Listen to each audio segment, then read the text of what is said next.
வணக்கம். என் லைஃப்பில் இந்த மாதிரி ஒரு பெயின்ஃபுல்லான ஒரு சுச்சுவேஷனை நான் ஃபேஸ் பண்ணதே கிடையாது. மனசு முழுக்க வலி மட்டும்தான். இந்த சுற்றுப்பயணத்தில் என்னென்ன மக்கள் பார்க்க வராங்க, அதுக்கு ஒரே ஒரு காரணம் தான் அவங்க என் மேலே வச்சிருக்கிற அன்பும் பாசம். அந்த அன்புக்கும் பாசத்துக்கும் நான் எப்பவும் கடமைப்பட்டிருக்கிறேன். அதனால தான் இந்த சுற்றுப்பயணத்தில் மற்ற எல்லா விஷயங்களையும் தாண்டி மக்களுடைய சேஃப்டி, அதில் எந்த காம்ப்ரமைஸும் பண்ணிடக்கூடாதுன்றதுக்காக தான் அது என் மனசில் ரொம்ப ஆழமாக இருக்கும் அந்த எண்ணம். அதனால தான் இந்த அரசியல் காரணங்கள் எல்லாத்தையும் தவிர்த்துட்டு ஒதுக்கி வச்சுட்டு மக்களுடைய சேஃப்டி மட்டும் மைண்டில் வச்சுக்கிட்டு அதுக்கான இடங்களை சூஸ் பண்ணுறது, அதுக்கான இடங்களை பார்த்து பர்மிஷன் கேட்கறது, போலீஸ் டிபார்ட்மெண்ட்டில் அதை ரிக்வெஸ்ட் பண்ணி கேட்போம். ஆனால் நடக்கக்கூடாதது நடந்துருச்சு. நான் மனுஷன் தானே. அந்த நேரத்தில் அத்தனை பேர் பாதிக்கப்பட்டு இருக்கும்போது எப்படி அந்த ஊரை விட்டுட்டு என்னால் கிளம்பி வர முடியும்? நான் திரும்ப அங்கே போகணும்னு இருந்துச்சுன்னா அது ஒரு காரணம் காட்டி அங்கே வேறு சில பதட்டமான சுச்சுவேஷன்ஸ், வேறு சில அசம்பாவிதங்கள் அந்த மாதிரி எதுவும் நடந்துடக்கூடாதுன்றதுக்காக தான் நான் அவாய்ட் பண்ணேன்.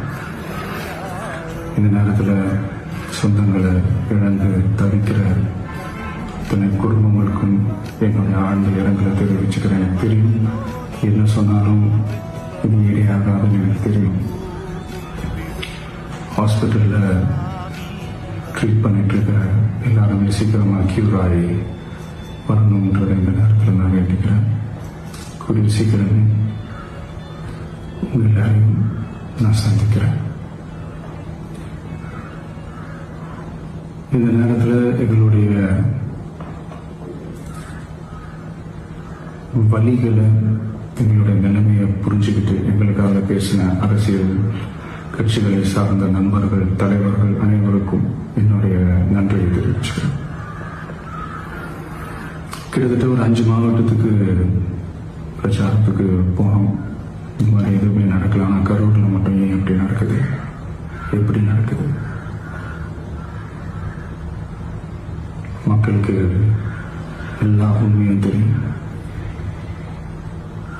மக்கள் எல்லாத்தையும் பார்த்துக்கிட்டு இருக்கிறாங்க.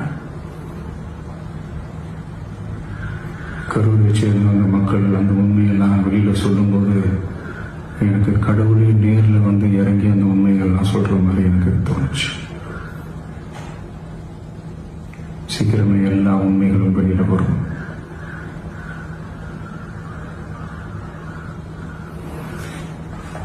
எங்களுக்கு தரப்பட்ட இடத்துல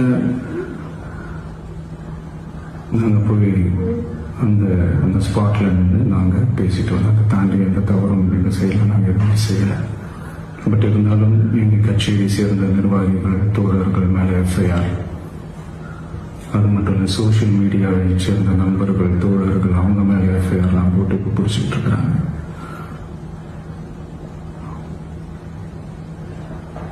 சிஎம் சார்,